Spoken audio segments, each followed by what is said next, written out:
Hello, everyone. Faisal Khan here. And I am going to be sharing some experiences as I fast during the month of Ramadan. And I'm going to try and weave a psychological lens through my experience. So today I'm going to talk about observation. We as human beings have the unique ability to observe other humans. He did this, she did that, etc. And then we can evaluate, gauge, and judge other people's behavior. However, we don't have that advantage to observe ourselves from a third-party standpoint. So we know what's in our minds, we know our experiences, we know how we ought to be, but we don't have the distinct advantage of observing how we're actually measuring up against all the things that are in our heads.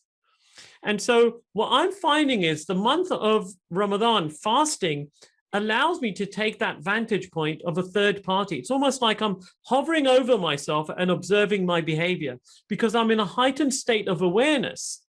And so I think about the thoughts that are in my head. I think about my emotions. I think about my behavior and I catch myself.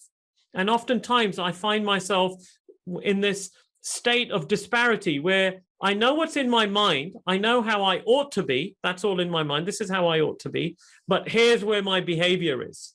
And so there's this misalignment. There's this gap. And through fasting, I can notice this gap and then I can try and diminish it and seek alignment. Because once I seek that alignment between how I ought to be, how I ought to behave, and how I'm actually behaving, then I can lift myself upwards and forwards in life. So that's what I wanted to share with you today, the power of observing oneself and self-reflecting. How do you do that? I'm doing this throughout this month through fasting. What's your method of doing that? I'd love to hear your ideas. Thanks a lot. Take care, everyone. Bye-bye.